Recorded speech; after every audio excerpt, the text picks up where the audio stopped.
नमस्कार। कक्षा 7 के लेसन पादपों में पोषण, इसके पिछले पार्ट्स में हम स्वपोषी पोषण, परजीवी और कीटभक्षी के बारे में जान चुके हैं।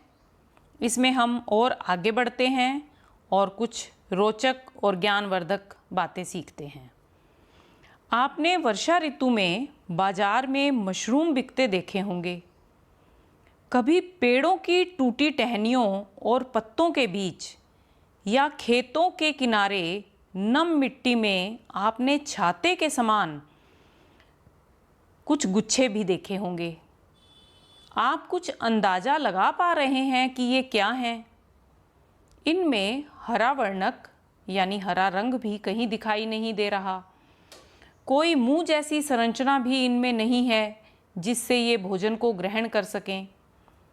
फिर ये कैसे वृद्धि करते हैं, किस प्रकार जीवित रहते हैं, यह जानेंगे अगली पोषण विधि में, जिसे कहते हैं मृतजीवी पोषण।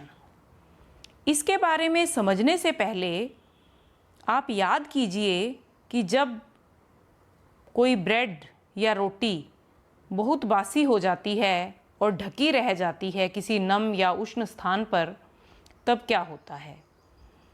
आपने ब्रेड या रोटी के पर इस तरह की काली भूरी रुई जैसी रचनाएं लगी देखी होंगी। इन्हें आवर्धक लेंस से देखें तो ये रुई के धागों के समान लगती हैं। इन्हें सामान्य भाषा में फफूंद और विज्ञान की भाषा में कवक या फंजाई कहते हैं। इनकी पोषण विधि काफ़ी अलग प्रकार की होती है। ये कवक किसी मृत या सड़ी गली वस्तु पर उगते हैं, उस पर अपने पाचक रस डालते हैं, जिससे वह मृत या सड़ा गला पदार्थ घुलनशील अवस्था में आ जाता है, जिसे ये कवक अपने भोजन के रूप में अवशोषित कर लेते हैं। इससे हम यह समझे कि इस प्रकार की पोषण विधि, जिसमें जीव किसी मृत और विघटित जैविक पदार्थों से पोषक तत्व प्राप्त करते हैं, मृतजीवी पोषण कहलाता है और ये जीव मृतजीवी कहलाते हैं। अधिकांश कवक जैसे म्यूकर और अगैरिकस ये मृतजीवी पादप हैं।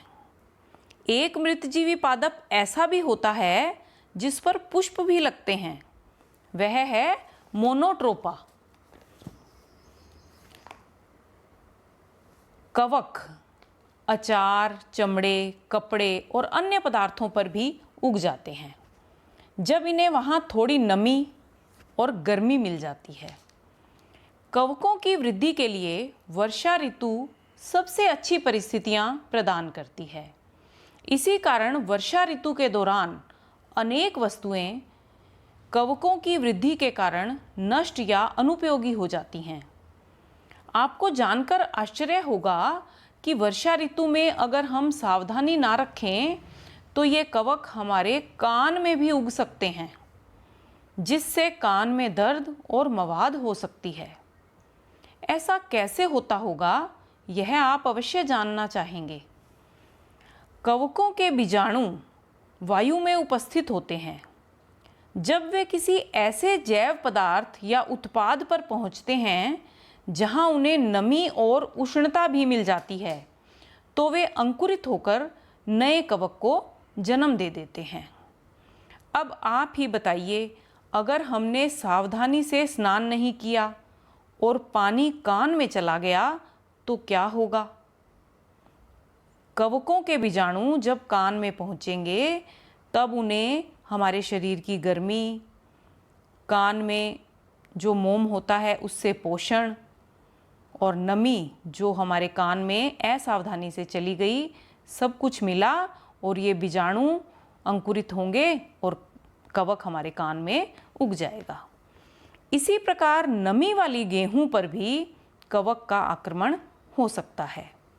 ऐसा नहीं है कि ये कवक सिर्फ नुकसान ही करते हैं, ये लाभदायक भी होते हैं। मशरूम की कुछ प्रजातियां बहुत से पोषक पदार्थ अपने भीतर समाहित रखती हैं, जिससे उनका सेवन हम खाद्य पदार्थ के रूप में करते हैं।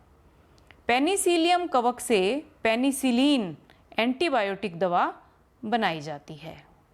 आज के लिए इतना ही। धन्यवाद।